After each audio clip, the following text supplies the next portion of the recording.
Welcome to another episode of the K&A Football Podcast. We've officially finished 11 weeks now, and we've reached the part of the season where we're starting to look at playoff pictures and see who has a path to the playoffs, who has a path to the first round bye, and all that fun stuff. There's a lot to talk about this week, so we're going to not mess around, not waste any time. We're going to jump right into it. This is K&A Football.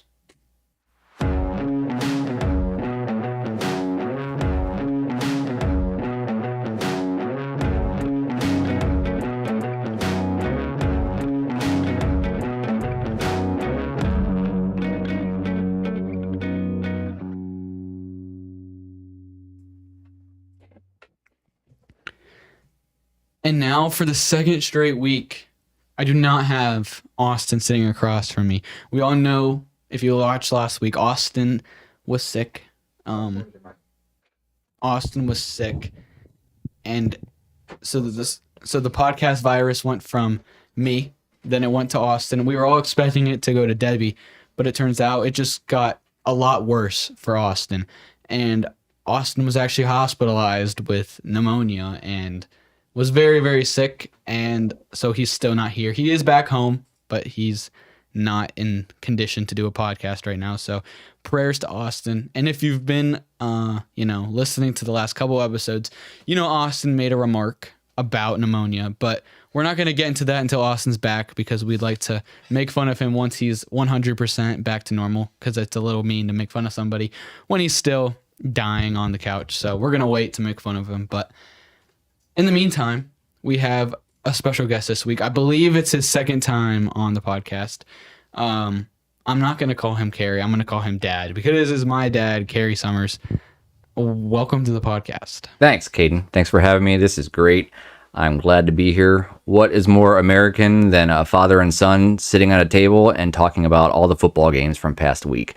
So I hope that... Austin, I hope you're doing good. Hope I can pull my weight and do as half as good as Austin does. But I'm excited to be here. Years ago, I was on a steady path to become the next Stephen A. Smith. But I decided to give all that up and become a deck builder. And I love working outside in the cold. So I gave all that up to be in construction and be a deck builder. But I am excited to be here, talk about these games, and... where the NFL's headed here in the next week. Mm-hmm. You were talking about wearing your Browns jersey, but you said you were a little bit too embarrassed to wear them today. But we'll get to that game. Yeah. So we don't want to waste too much time before getting to that one. So let's just jump into the top 3 plays of the week. Play number 1 is actually from that Browns game. Taysom Hill had himself an amazing day. He had not 1, not 2, but 3 touchdowns in this game. And his third touchdown was a 75-yard just run off to the left and took it to the house. Debbie, if you want to roll the clip here. They were this game was out of reach. It was 28-14 here with only a couple minutes to go. But Taysom Hill, just like I said, extends his incredible day, runs out. Wasn't too much of a great effort by the defense there. Just slipped around the defense and took it 75 yards to the house, almost untouched. Yeah, I mean, that's embarrassing. As a Browns fan, the defense, what in the world are they doing? Taysom Hill just went off that day. 3 long touchdowns and just had an incredible day. And as a Browns fan, I'm embarrassed. I hope they are embarrassed because that display that they put on there was not good. Yeah.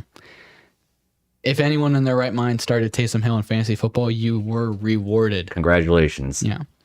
The next play is going to be a play that we saw very similar last week. We saw the Chiefs beat the Broncos on a blocked field goal as time expired. And now we see in a big rivalry game, Bears and Packers, Bears have a chance to beat the Packers for the first time. They at the moment, they had lost 10 straight games to the Packers. They're finally looking like they're going to get their first win against them. Caleb Williams, big game, big momentum for the Bears. They finally got over the hump and beat the Packers. 46-yard field goal. But Debbie, if you want to roll the clip here, they go to win the game 46 yards away, and the Packers blocked it. Bears continue their losing streak to the Packers, and they've now lost 11 straight to the Packers. Yeah, can you believe the last time that the Bears beat the Packers, it was before COVID? I mean, that is crazy. And the kicking woes for the Bears just continue. I mean, you remember years ago in the playoffs, they had the double doink. And now they get a blocked kick, and that just kind of sums up the season for the Bears. It was.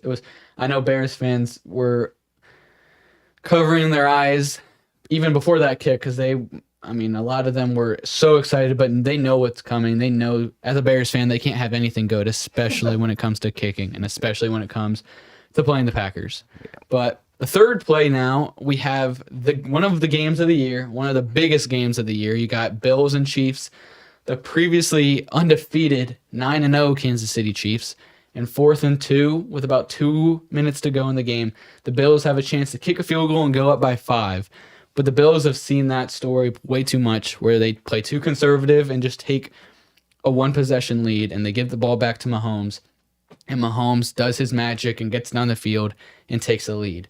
And so the Bills said, no more of that. We're gonna win this game right here. We're gonna put it out of reach. And so 4th and 2 from the Chiefs' 26-yard line, Josh Allen goes ahead and does this on 4th down. Gets the ball, looks around, and then he decides to take off. Not only gets the first down, breaks a tackle, breaks 2 tackles, and falls into the end zone for a massive 26-yard touchdown run. They called it the play of the year on the broadcast, which is a little bit of victim to the moment because obviously we saw the Jaden Daniels Hail Mary earlier this year, so I don't think that could be play of the year. But in terms of the situation and the game and the stakes between those two teams, definitely one of the biggest plays of the year. Yeah, and you know what everybody in that stadium was thinking on that 4th down play. They're thinking, they're not going to get it. They're going to stop us. We're going to give the ball back to Patrick Mahomes. He's going to drive down and do what he does and score and win the game.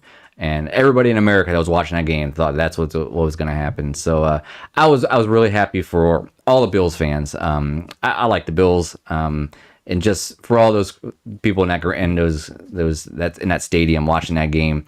I can't imagine if that was my Browns and how excited I would be to witness that. That's pretty cool. I'm pretty happy for the Bills. Yeah, and I think most of America rejoicing. Absolutely, the Chiefs have finally lost a game. Yeah. I know. Us at K&A Football were a little bit bummed because we had a big stake on the Chiefs this year, making a prediction back in I think week 5, predicting the Chiefs go undefeated and win the Super Bowl. But now that they've lost, we can go back to rooting against the Chiefs. So it's not the end of the world, Debbie. I know you were really sad, but. All right, let's jump into the rest of the games this week, the Week 10 scores. We're going to start it off on Thursday Night Football with the Commanders and the Eagles. It was a really big game for the NFC East. Winner got first place in the NFC East. and the Eagles are quietly rolling as they win this one 26-18. I believe they've won 6 games or 7 games in a row now. Jaden Daniels kind of struggled. He threw a garbage time touchdown in this game. Commanders have now dropped 2 in a row to the Eagles and to the Steelers. Both are very good teams, but there's been a lot of questions about the Commanders and about, can they beat a true team? Are they truly contenders, or are they just beating up on the bad teams? While the Eagles, on the other hand, they are, like I said, very quietly winning games. I believe they've won 6 in a row now. Jalen Hurts had a good game, but Saquon Barkley had 146 rushing yards with 2 touchdowns. He continues to be a phenomenal addition, and the question marks, like I said, about the Commanders continue. Yeah, if I'm in the NFC, I'm getting a little bit nervous watching them guys. They're getting stronger and stronger, and man, Saquon Barkley, wow, what a day he had. 146 yards and 2 touchdowns. And I watched a lot of that game, and I was actually kind of pulling for the Commanders, and they were leading. I thought they had it, and I think I went to bed and woke up the next morning, and I was like, what in the world happened? And seeing how Saquon just went off, man, I mean, if you're a Giants fan right now, you got to be just hating life right now. It's like, how do you give up that guy? I mean, that guy is phenomenal. What an incredible running back. And yeah, things are clicking right now for the Eagles. And watch out, they could, as they get momentum, they could be a serious threat in the NFC this year. The NFC right now is looking like almost like a 2-team race between the Lions and the Eagles, barring some other teams that could come up. But the way things are going right now, it is really looking like a collision course in the NFC Championship between the Lions and the Eagles. And I think NFL fans would be thrilled with that, because I think that has potential to be an amazing game. It does. All right, next game. This is definitely not as high of stakes. If you're not a fan of one of these 2 teams, you maybe didn't watch this game, but the Raiders went down to Miami. The Dolphins, coming off of a big win last week on Monday night against the Rams, won this one 34-19. Not too much unexpected in this game. Tua had a good day with 288 yards and 3 touchdowns. Achane had a good day. Tyreek Hill got back in the end zone. But there's not too much of craziness that happened in this game. But what I think is the biggest takeaway is the Raiders' rookie tight end, Brock Bowers, in this game had 13 receptions for 126 yards and a touchdown as a rookie tight end. You don't see that from a lot of tight ends, period, but he continues to just play amazing football as a rookie week in and week out with Gardner Minshew and Aiden O'Connell as his quarterbacks this year. I think he has been the only bright spot in Vegas so far this season, and I think it should be the staple of their team as the years go on. And I think they found a gem in the first round this year.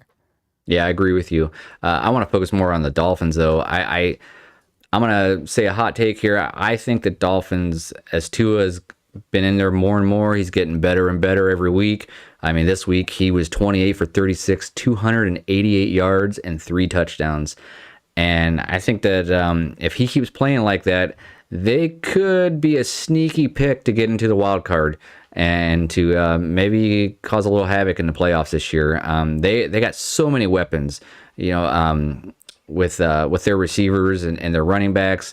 They could be a dangerous team, and I like Tua. If he can stay healthy, he could be dangerous. And I might have a be a little bit biased towards him because he's on my fantasy team, and my team one year was called Do It for Tua, so I'm a little bit of a Tua fan, but they could be dangerous. I don't know. I mean, I don't think the Raiders aren't anything, but I don't know. It'd be interesting to see what they do in the future. Yeah, like you said, their offense is always going to be dynamic when they're all there and healthy, and their defense has played a lot better since Tua's been back. It's kind of weird. Tua just is the heart and soul of that team. So if Tua's healthy and the rest of that team's healthy, they can absolutely make a push. Absolutely. All right, the next game here, I'm actually going to let you take the lead on this one. Oh, we got boy. Your team that we talked a little bit about already, but the Browns going to New Orleans and losing this one pretty convincingly, 35-14. Here's what's sad is the betting line on this game was 1 point. And look at the score, 35-14. I mean, it was like we didn't even show up. And I don't understand. A year ago, our coach, Stefanski, he was coach of the year. and we looked amazing. He took four starting quarterbacks, and we went into the playoffs and looked like a serious contender. And this year, we look absolutely awful. And Stefanski now is on the hot seat. I mean, they are literally talking about him not making it out of this year. And coming up, we got the Steelers. And as a Browns fan, you probably know that when we play the Steelers in midseason and we get beat by them, we lose a lot of coaches. That's when our coaches get fired. I mean, you can go back to so many coaches, Hugh Jackson, so many of them that have gotten fired after a Steelers loss. So I'll be honest with you, I'm a little bit nervous about the coming week here because we look horrible. The penalties, the guys don't look like they're ready to play. I don't understand what happened this year to our team. We had an amazing offense last year, and they decided to bring in Dorsey from the Bills, who the Bills let go. And now after they let Dorsey go, the Bills look absolutely unbelievable. And we bring in Dorsey, and our team looks horrible. I love Nick Chubb, but you can just tell he's just not quite the same guy that he was before his injury. But I do love him. I hope they keep him forever. And but yeah, I was thinking about wearing my Browns jersey tonight, but I was just too embarrassed. So I did wear this shirt here. It says Cleveland or nowhere. I don't really know what that means, but I like it. I guess that means, I'm a Browns fan, a Cavs fan, and a Guardians fan. So, but yeah, it was a bad game. Saints aren't even good. I'm sorry, they're just not very good. Taysom Hill just went absolutely off on us. How do you not plan for that guy? And I think they focused more on shutting down the running back. I can't think of his name. Kamara. And they did a good job of that. He didn't do much, but holy smokes, man, Taysom Hill just went off. And Derek Carr, I think in his last 5 starts, I think he's 5-0 against the Browns. You mentioned that before the game, yeah. He just dominates the Browns. I don't get it, but well, that's the Browns for you. Yeah. Saints with their interim head coach now are 2-0. I mean, yes, the one win was against the Browns, who are sputtering right now, but the other was against the Falcons, who I guess are also sputtering, but if he continues to win, the Saints got to look at him as a potential, interim coach that they then hire as the full-time guy. But on the other side of it, on the Brown side of it, Jameis Winston, I know they didn't win the game. I know they only put up 14 points, but threw for 395 yards and 2 touchdowns. Yeah, he looked good. That's not a shabby performance by any means. Right. He did a really good job. It's a lot of fun to watch Jameis because he does not care. He will throw. If he throws 3 picks, he's going to keep throwing. So. All right, next game was a close one. Colts going to the Jets. The Jets, who we've talked about a lot this year, they had all these aspirations, and they keep losing, and they're like, oh, next week is the week. They're still going to make that playoff push. I think it's official that their season is over. Jets lose to the Colts 27-28. Aaron Rodgers continues to struggle. The Jets continue to struggle.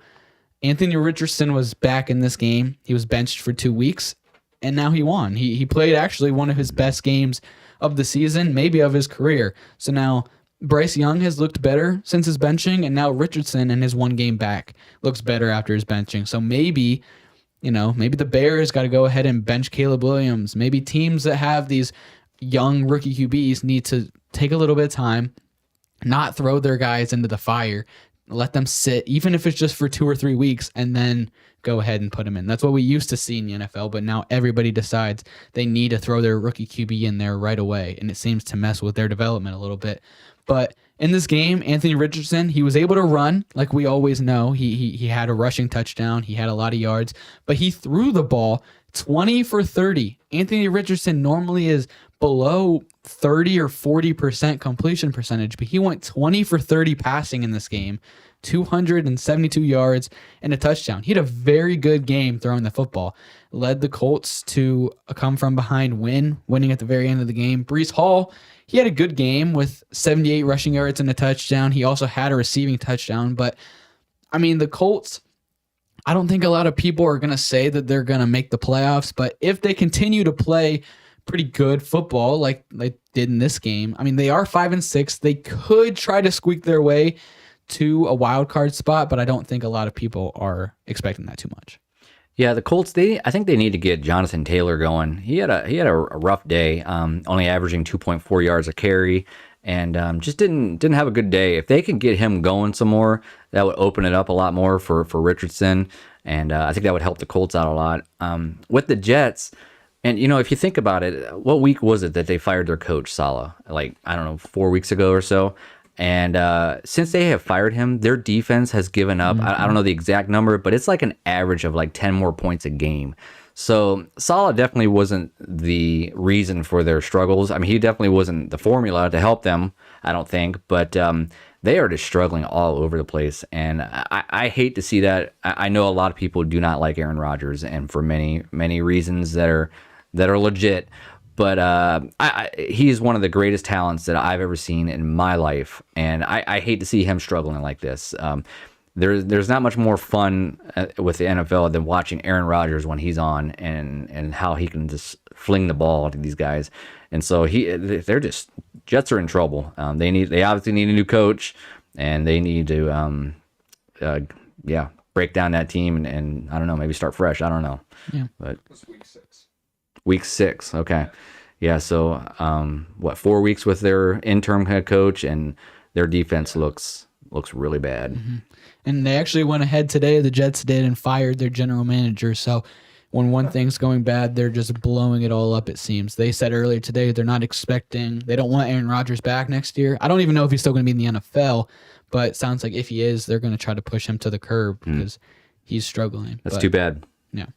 Nobody expected this from Aaron Rodgers. They maybe didn't expect a great season off of the Achilles injury, but no one expected this bad of a drop-off. Maybe next year now, maybe ESPN and NBC, maybe they won't put the Jets on primetime every other week. I mean, seriously, like, it's either them or the Giants every week. I get so tired of watching them. I get it, they're in New York, and I get it that they bring in a ton of people watching them, but they're not good. And they've been two of the worst teams for literally like my entire life. And I feel like every other weekend, they're either on Sunday night, Monday night, or Thursday night, and I've had enough of watching them.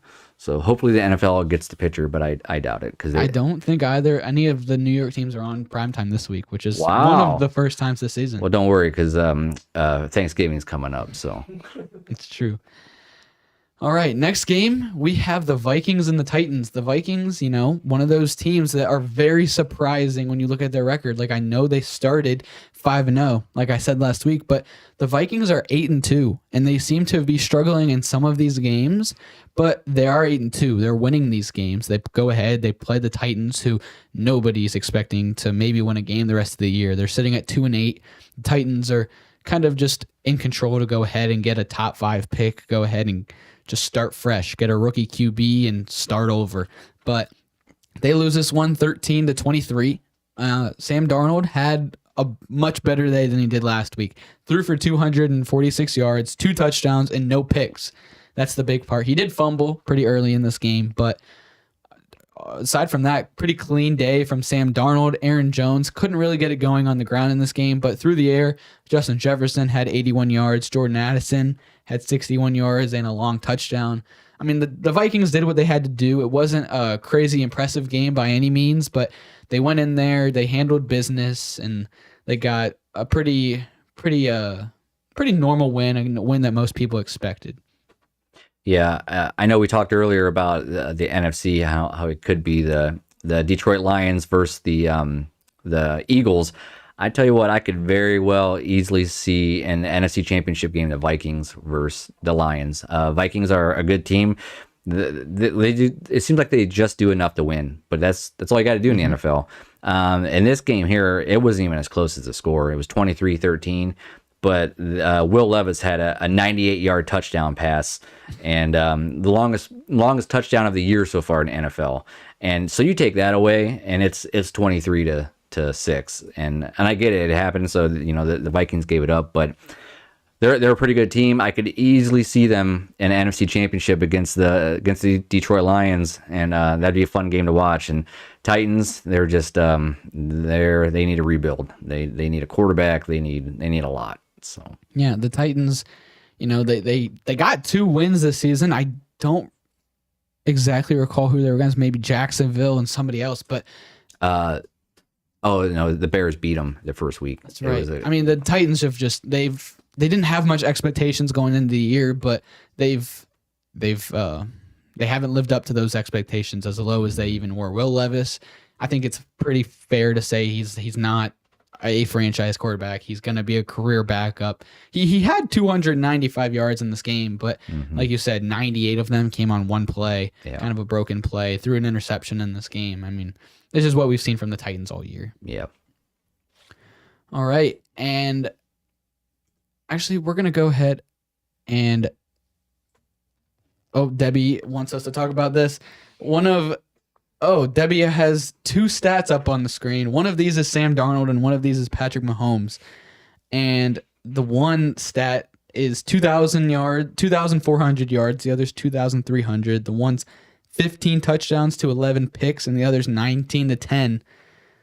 I'm assuming the one with better stats is Sam Darnold, because Sam Darnold has had a crazy year so far this year. Yeah, the bottom one is Sam Darnold. Yeah, so the one with way more touchdowns and one less interception and a much higher QBR is Sam Darnold, who's had a very good, almost career-reviving year. So if he can continue to do this, maybe he won't be the starter in Minnesota because they got handoff boy Michigan J.J. McCarthy there, but maybe he goes and gets a starting job somewhere else because he's completely revived his career, it seems, this year, and he's got the Vikings at 8-2. Yeah, I'm happy for Sam Darnold.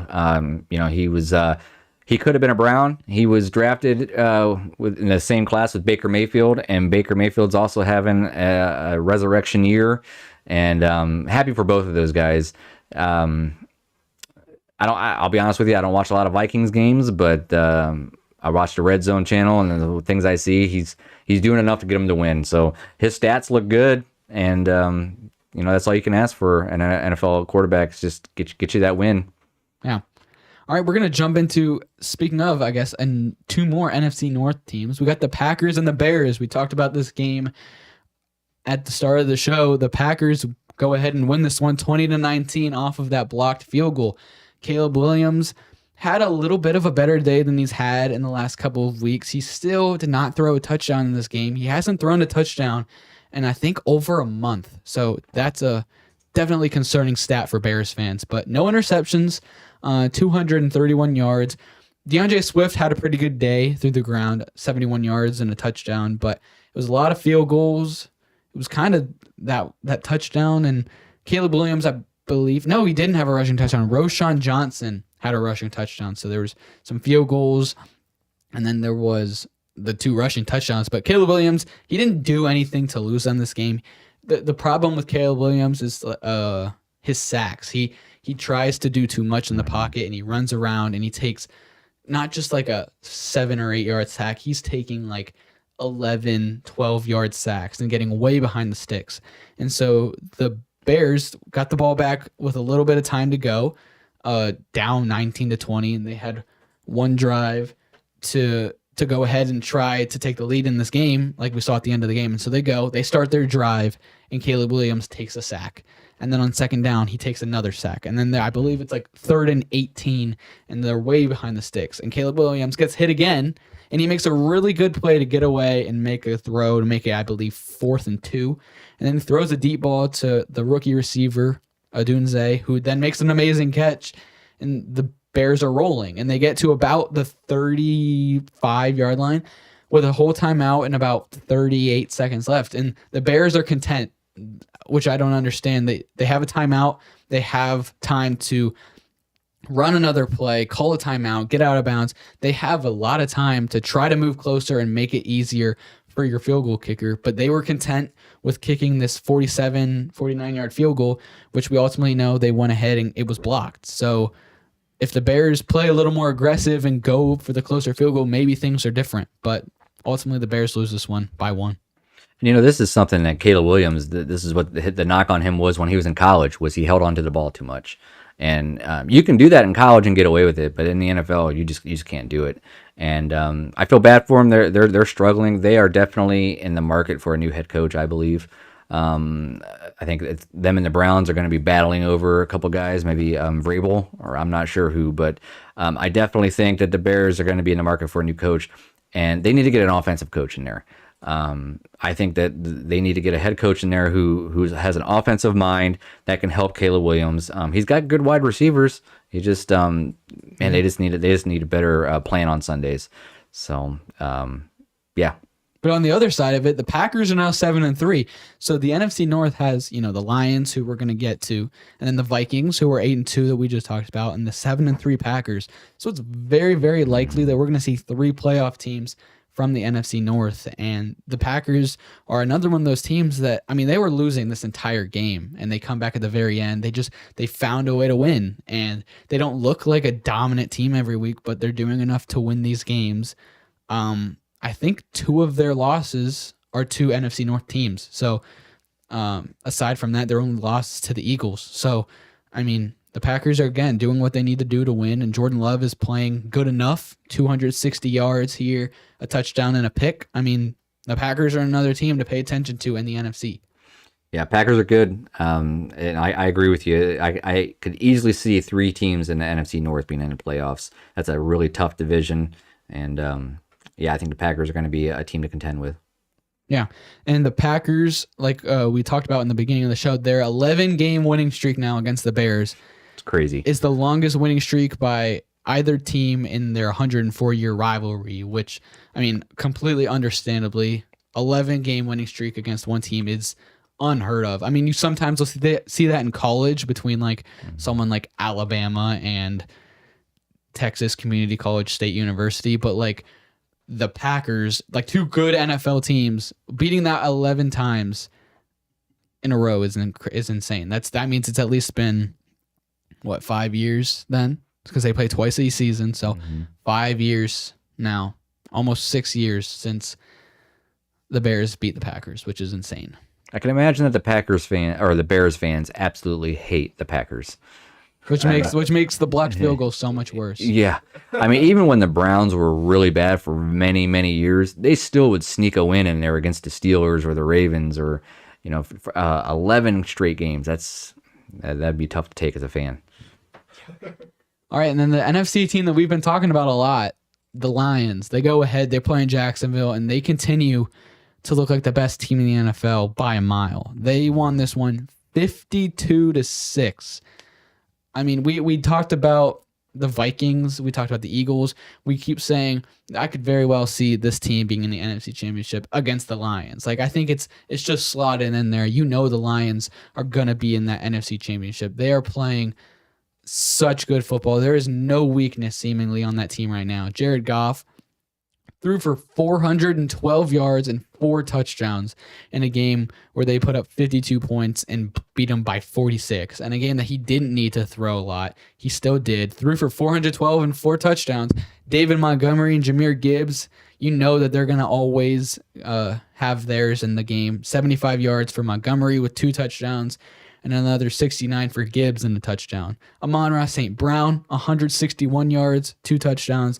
Jameson Williams, 124 yards, a touchdown.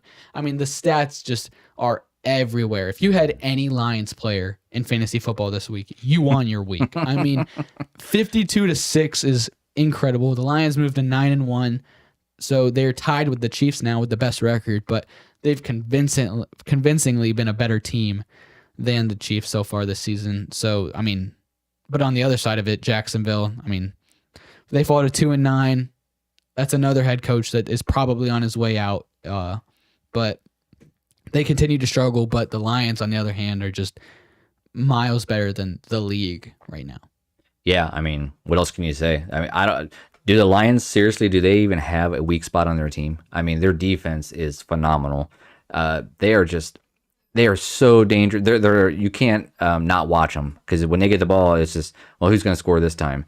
So I wonder how many times they sang that song at the stadium when they scored a touchdown. So last year, me and Kadin, we went to the Lions and Panthers game, and every time the Lions would score, they would have this song play, and the whole crowd would get into it. I don't even know the song, but it was a big chant, and they would do it. It's probably about a 45 to 50-second song, and so every time they scored a touchdown, they do it. And of course, they were playing the Panthers. They scored a lot of touchdowns that game too. So. But we were laughing about it. When I saw the score, I was like, man, they sang that song a lot again on Sunday. So, man, Lions are rolling. They got everything going good for them right now. Their coach is phenomenal. It's got to be fun to be a Lions fan right now. I love watching the Lions. I'm a big Barry Sanders fan. It's everything looks like they're headed to the Super Bowl this year, which I'm happy for them, but it also makes me kind of sad because they're one of the few teams with the Browns that've never been there. So, but good for the Lions. I'm happy for them. I hope they keep rolling. Yeah, there seems to be no weaknesses on that team right now. None. All right, we'll move to the Rams and the Patriots. The Rams went ahead and won this one 28-22.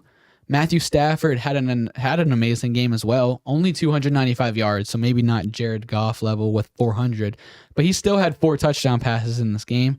Kyron Williams had a good game. Puka Nacua and Cooper Kupp back healthy at the same time. When they're both there and healthy, they're dominant, and that's an amazing offense. Puka had 123 yards and a touchdown, with Cooper Kupp had 106 and 2 touchdowns. I mean, that's a very good offense when they're all healthy and they're rolling. It's one of the better offenses in the league. Their defense is a little bit questionable, but Drake May had, I think, his best game he's had so far this season. 282 yards, 2 touchdowns, and 1 interception in the loss. The interception wasn't really on him.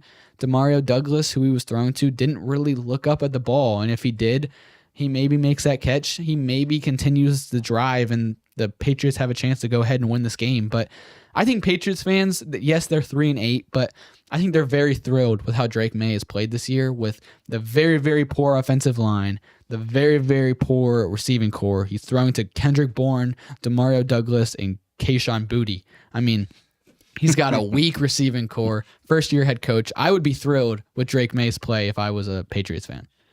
Yeah, absolutely. I 100% agree with you. I mean, beginning of the year, before the season started, they were talking about Patriots having a number 1 pick this year, and they've won 3 games. But not only that, they do look competitive. Even in the games that they lose, they look competitive.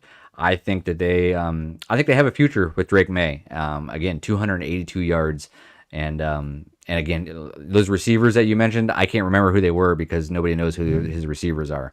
So sorry if anybody out there is a big fan of them and love their receivers, but they need some more weapons. So I think they got a future ahead of them. And boy, how about Puka Nacua? I love me some Puka Nacua. He's just a phenomenal receiver. He's back healthy. Cooper Kupp's back healthy. Rams are starting to roll. And they could be another team that could be pretty dangerous. You got Matthew Stafford and Kyron Williams. They got some weapons, and they could be a dangerous team coming down to the stretch. Yeah. All right, we're gonna move to the next game. I know this one you're not gonna enjoy talking about very much. Not at all. I believe your 2 least favorite teams in the league. You got the Ravens going to Pittsburgh in a very big AFC North game. The Steelers won this one 18-16. Oh, not 18-6. And the Steelers moved to 8-2. They're a game behind Kansas City, and people keep saying, like, all right, the Steelers, they're 7-2, but they haven't played anybody. They got to show that they got to beat these good teams. They're beating everybody that's on their schedule. They're just not playing, like the Lions or playing like the Bills. They're winning these games ugly. That's how the Steelers have kind of been for the last however many years now. They play good enough offense, and their defense just completely mucks the game up, makes it a slugfest, and they squeak out these wins. And you can't really argue with the results. They're 8-2. They're a game behind Kansas City for first in the NFC, which is insane because going into the season, I don't think anybody expected Pittsburgh to finish anything higher than 4th or 3rd in the division, and now they're in a tight battle for first in the AFC. And they're a team that nobody's when you talk about AFC contenders, you talk about Baltimore, you talk about Kansas City, and you talk about Buffalo, but nobody really mentions the Steelers because they just muck it up and they're not winning these games like a dominant football team. But that's their formula to win these games, and it's clearly working, and they're beating these good teams. So if it's working now, it can work in January, and they're a very interesting team to look at. Yeah, they're not very sexy. They won 18-16. They had 6 field goals? Yeah, I mean that's just crazy. No touchdowns, and you just beat the Baltimore Ravens. Beginning of the year, most people projected them to be the 4th team in the AFC North. 4th team, and here they are. Looking like a Super Bowl contender right now. They are so solid and so good. Makes me absolutely sick. But I can't deny it. They Mike Tomlin is amazing. For you Steelers fans out there that wanted him out of here last year, what do you think of him now? I mean, here he comes. He brings in 2 quarterbacks in the offseason, and both of them are battling for the starting position. And what does everybody say? When you have 2 quarterbacks battling for the starting position, that means you have no quarterbacks. And here he goes and takes both of them, and they're just winning and winning and winning. Now, I will say, though, they do have a tough schedule coming up. Their schedule the second half of the year is really brutal. Of course, 2 of those games were supposed to be against the Browns, so those are 2 byes now. But the other games, I mean, they got a tough schedule ahead of them. Ravens, I don't understand why they didn't give Derrick Henry the ball more. I mean, man, oh man, he is just a beast running the ball. Just give him the rock and let him go. And man, he only rushed 13 times. And even it's easy for me to say now because watching the game, but even on that very end, they had a chance to tie it up, go for the 2-point conversion. That's what I was gonna say. Yeah, and they ended up give it to Derrick Henry. That guy, if he can get you 2 yards, and they do some fancy play, I don't understand. I don't know if they're just trying to get it too cute with Lamar Jackson. I don't understand, but they should have given the ball to Derrick Henry more. And yeah, and then you also got to remember too, Justin Tucker missed 2 field goals, and that just never happens. So a tough game, a great rivalry. I hate to admit it, but it's one of the best rivalries in football. Me personally, I wish it would have been 0-0, but it was a good game, and both of those teams, I could see them meeting in the playoffs. Yeah, it is a great rivalry, but crazy enough, the Steelers have won 8 out of 9. Wow. Of the last games. That is crazy. And if you think about these teams the last couple of years, the Ravens have been Super Bowl contenders every single season, and the Steelers have been squeaking into the playoffs. But it definitely, you would imagine at least be split, or the Ravens have the lead. But at 8-9, they're 8-1 in their last 9, which is that's crazy, insane. Crazy. That speaks to the coaching of the Steelers. Oh yeah, absolutely. And they were 3.5-point underdogs in this game. Man, if I don't know why I didn't take like a lot of money and put it on the Steelers there, because I mean they just 3.5-point underdogs at home. Yeah, I'll take that all day long. We do not bet at the K&A. Yeah. I don't encourage anybody to bet or anything, but I just happen to see the line. All right, we're gonna go to the 4:00 slate now. The Seahawks traveled to San Francisco in a big NFC West game, and they beat the 49ers 20-17. The 49ers fall to 4th place in the NFC West. Brock Purdy only had 159 yards in this game, 1 touchdown and 1 pick. He had another one, I believe, on the ground. McCaffrey hasn't really gotten all the way back up to speed yet. Juwan Jennings is the man for that offense right now. He had 91 yards in this game. Debo's kind of non-existent, 22 yards. I don't know what's going on in San Francisco. They continue to struggle, and they continue to lose games they shouldn't be losing. They've dominated the Seahawks in this rivalry in the last couple of seasons, and they lose this one, fall to 4th in the division, and their path doesn't get any easier. We're going to talk about it later, so I won't get into their full schedule, but they have a really tough slate of games coming up. So it's going to be a hard road ahead for the Seahawks or for the 49ers to even get into the playoffs. And fortunately for them, they're not in a dominant division. 3 teams in that division are 5-5, and the Cardinals are 6-4. So they have a chance to pass them up, but it's definitely going to be a hard road. But the Seahawks, on the other hand, doing what they have to do. Geno Smith with 200 yards in this game, didn't throw a touchdown, but Jackson Smith-Njigba is really having a second-year breakout, had 110 yards in this game. DK Metcalf is always going to be there. I mean, they did what they had to do to go ahead and beat a rival in a game that they weren't really expected to win, but they go ahead and keep the 49ers struggling. Division games. These division games are so tough. Both those teams are 5-5. I would have thought for sure at home, 49ers would have won that game. And I watched that whole game, and it was a phenomenal game. Yeah, Juwan Jennings. I hope I pronounced that correctly. So Juwan Jennings. I think it's Juwan. Juwan, whatever. But he looked phenomenal. I mean, I think that he is could very easily be in the next year or two their number one wide receiver. Man, oh man, like, so many times on 3rd and long, they'd go to him and he would just fight and fight until he got that first down. He was fun to watch. I will say, I think a turning point of this game was Nick Bosa got hurt. And when he got hurt, I believe that they didn't sack Geno or even get really good pressure on him the rest of the game. And that just shows you how big of a deal it is to have Bosa on that defensive line. And man, oh man, Geno Smith, he just drove him down the field and ended up beating him with his legs and scored a touchdown. And it was a phenomenal game. And both of those teams they're just 5-5 and just kind of right there in the middle right now. Yeah, all of the Seahawks touchdowns came when Nick Bosa was on the sideline, whether that be injured or whether that be just taking a breather. So Nick Bosa is a massive part to that defense and hopefully doesn't miss too much time for the Niners because they definitely need him with this upcoming stretch as well.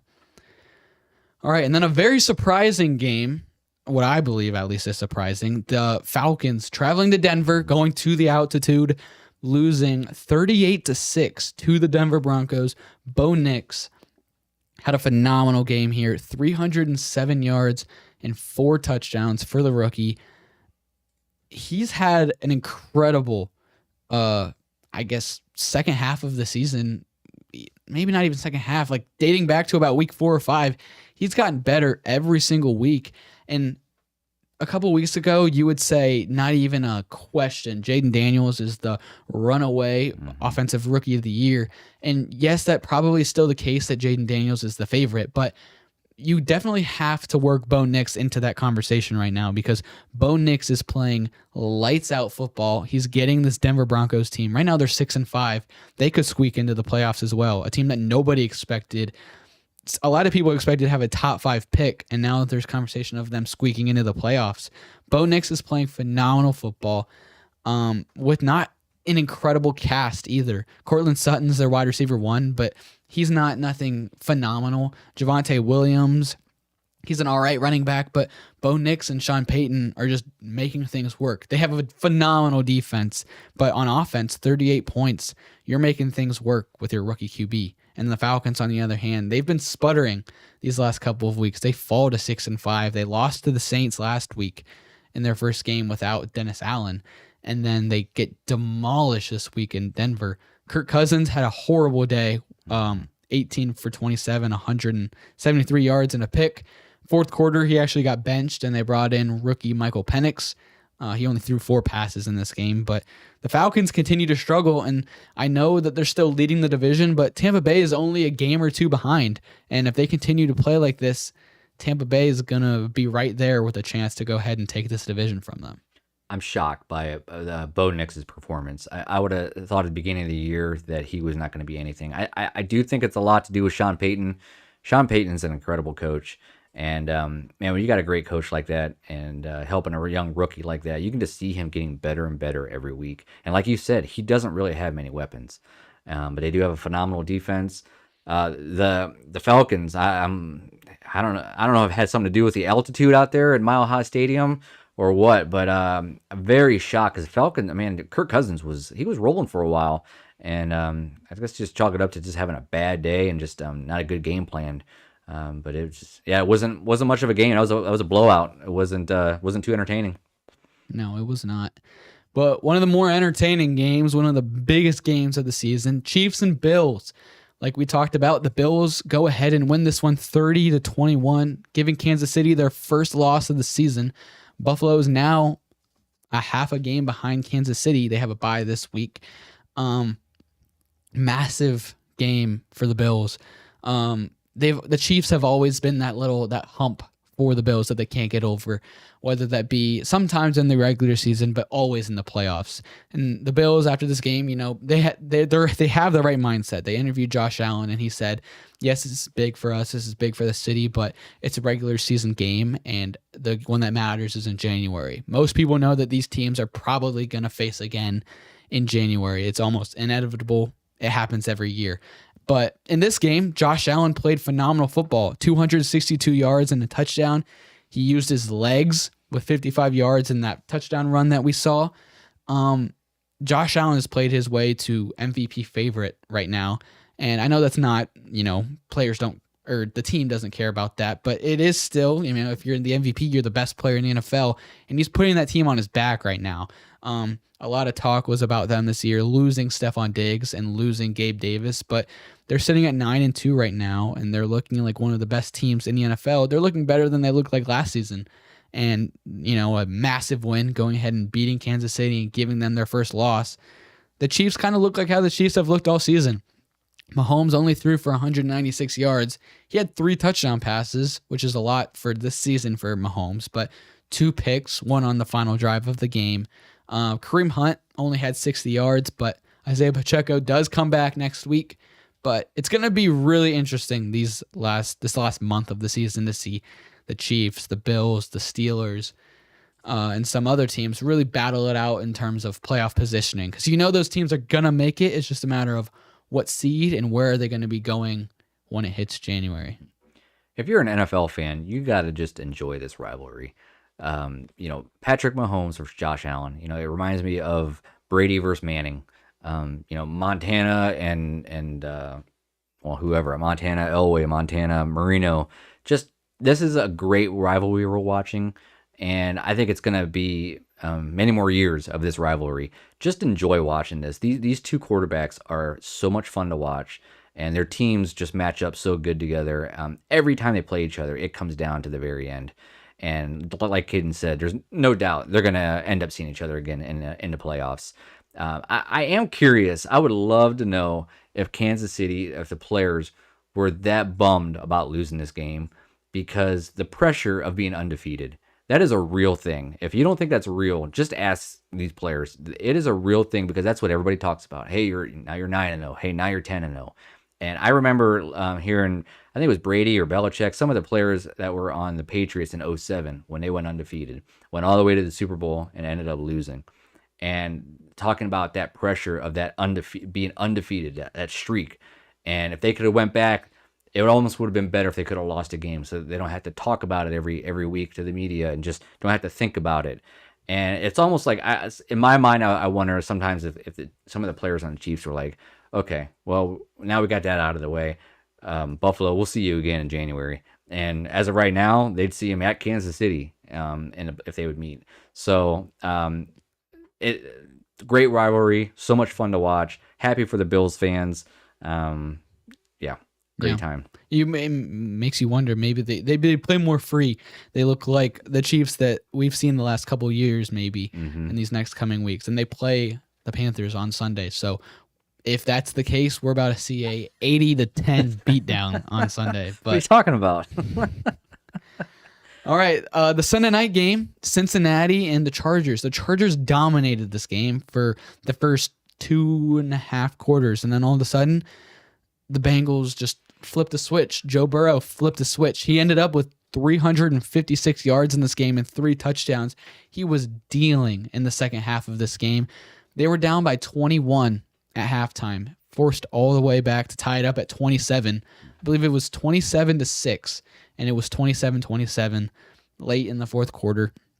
And then it got to the point where both teams had many opportunities with about 5 minutes to go in the game. Evan McPherson missed 2 field goals in this game. 2 massive field goals with a chance to put it to 30-27, and then another chance to put it to 30-27. Missed both of them. And then the Chargers, they finally, the final drive, they go down, and J.K. Dobbins breaks off about a 25-yard touchdown run with 12 seconds to go. I believe 18 seconds to go, and Chargers moved to 7-3, which that's a team that not a lot of people are talking about either. They're 7-3. They're probably not going to win their division because of Kansas City, but a team that is most likely making the playoffs this year. Jim Harbaugh is a phenomenal coach and has unlocked this offense. They can run the ball, they can play good defense, and Justin Herbert has looked a lot better. I know I'm a big Herbert fan. I know a lot of people roll their eyes about that, but you can't argue with the fact that the Chargers are 7-3. Herbert's played a lot better. He threw for 297 yards and 2 touchdowns in this game. The Chargers are rolling, and the Bengals, on the other hand, fall to 4-7. And yes, if they can win out and they have a path to the playoffs, and if they do make the playoffs, that's a team that very well as a 7th seed, could go ahead and win the Super Bowl. I mean, their offense is one of, if not the best in the NFL. They got Joe Burrow, and he's throwing to T. Higgins, who's phenomenal. Jamar Chase, who's having like one of the best seasons ever as a firm wide receiver, and Chase Brown's playing amazing running the football. Their entire problem is their defense. Their defense is terrible. They've been bad all season. It's been the kryptonite of this team, and it's really sad to see a team that has such potential lose all these games in heartbreaking fashion. They've lost on missed field goals to the Ravens. They lost on a 2-point conversion to the Ravens. They missed field goals in this game. I mean, you can name it. 2 great quarterbacks, 2 possibly Hall of Fame quarterbacks. Did you hear that? Harold Mansfield, Hall of Fame? Yeah, but I'm not as high on Justin Herbert as you are. But anyway, and it just shows you how big coaching is, because look at the 2 halves. Cincinnati came out in the second half. I don't know what adjustment they made, but they made a huge adjustment, and they were completely shutting down Justin Herbert in the second half.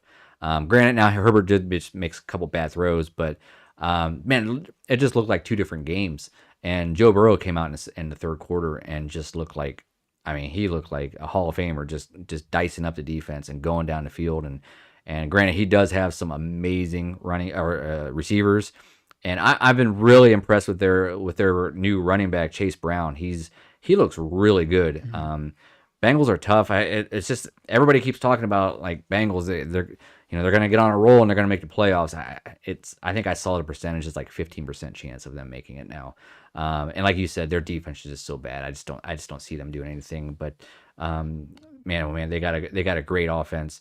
Fun game. I stayed up late and watched that one, and I was shocked to see Dobbins run that in at the very end there to score that winning touchdown. It was an entertaining game. Mm-hmm. And then the last game, the Monday night game, was not an entertaining game. We don't have to spend too much time on this one, but the Texans went to Dallas, won 34-10. Dallas their season's over. They're 3-7. Dak is injured. Their team's just in shambles right now. CeeDee Lamb, 93 yards, but a lot of it was just on little jet sweep passes. I mean, they can't get the ball to him, but Cooper Rush didn't have a bad game by any means. 354 yards and a touchdown and a pick, but I mean, their defense is terrible. Yeah. CJ Stroud didn't even have a phenomenal game. 257 yards, no touchdowns, threw a pick, but Joe Mixon ran for 109 yards and 3 rushing touchdowns in this game. That's insane.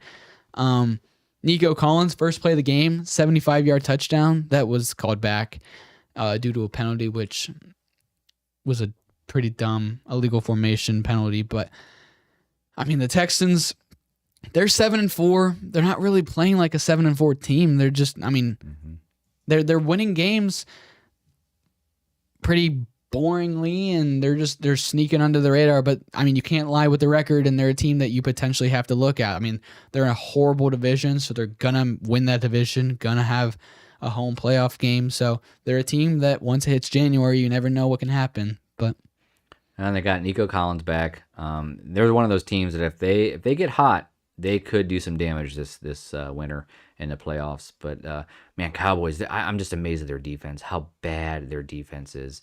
I mean, they look like the Browns yesterday, really. I mean, of course, they beat our Browns. They destroyed my Browns. So I'm just amazed. Just buckle up, NFL fans. Get ready for Thanksgiving Day. We got the Cowboys versus the Giants. What a phenomenal game that's going to be. Cooper Rush against Tommy DeVito. Tommy DeVito. Man, oh man, what a letdown that game's going to be. And but yeah, it's just not much. Like you said, not much to say about this game. So yeah. And before we get to our Week 12 speed run, I'd like to talk to you about our friends at K&F Construction. K&F Construction has been serving the Northeast Ohio community for over 20 years, specializing in composite decks. Not over 20 years, for 20 years.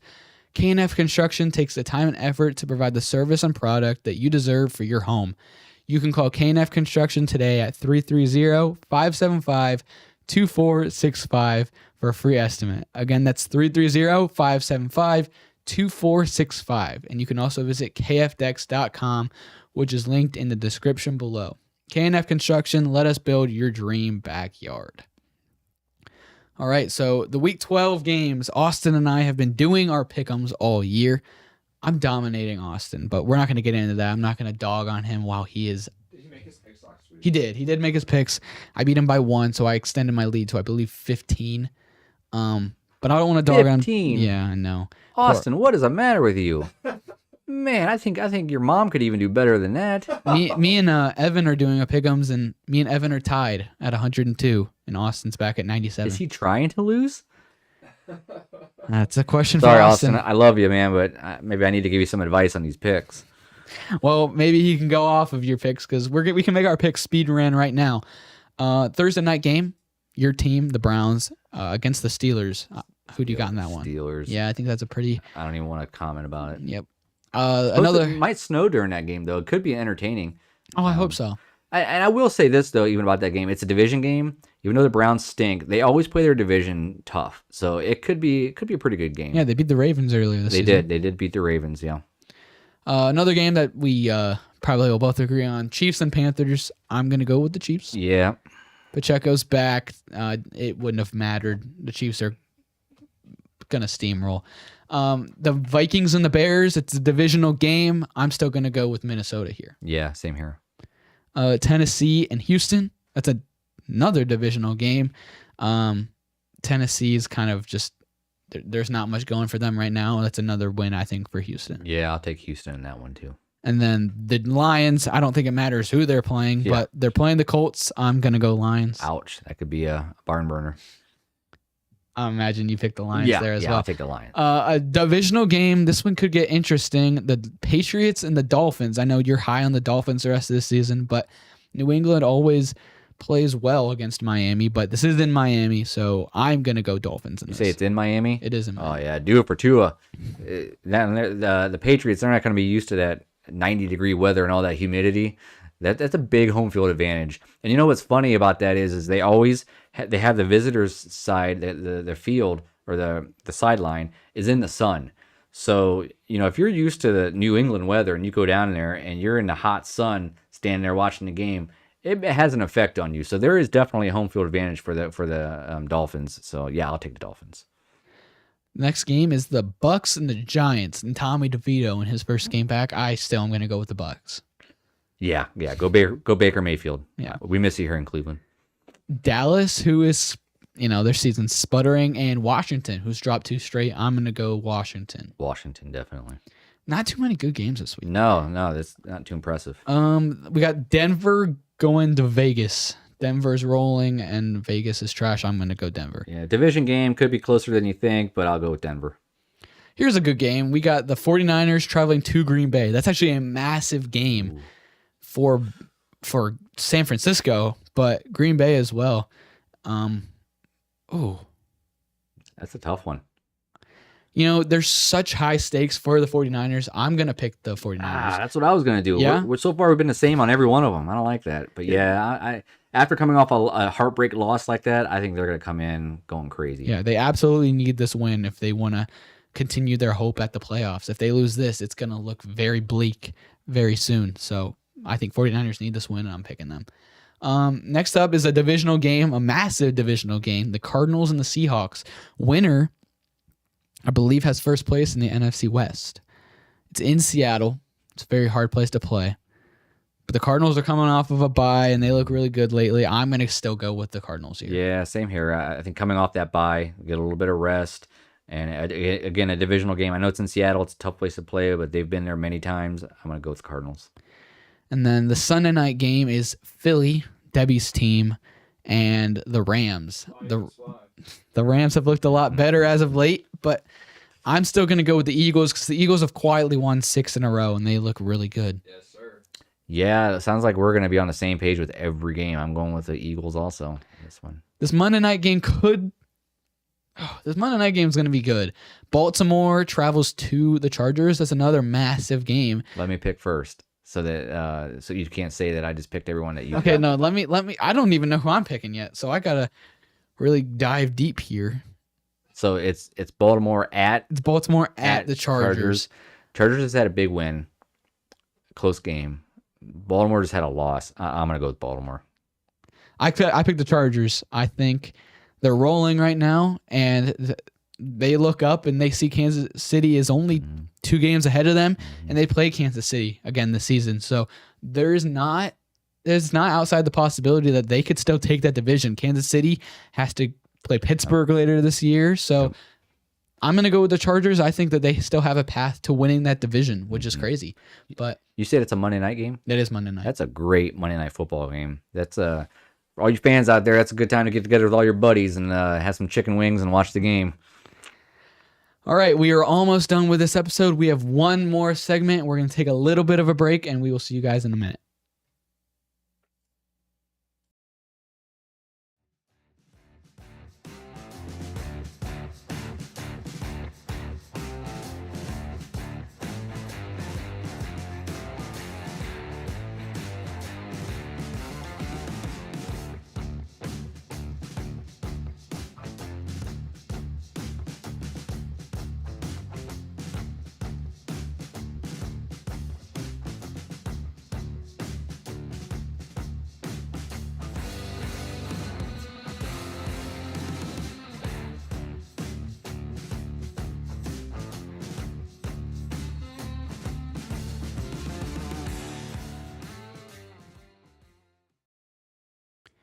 Welcome to this week's segment of the week.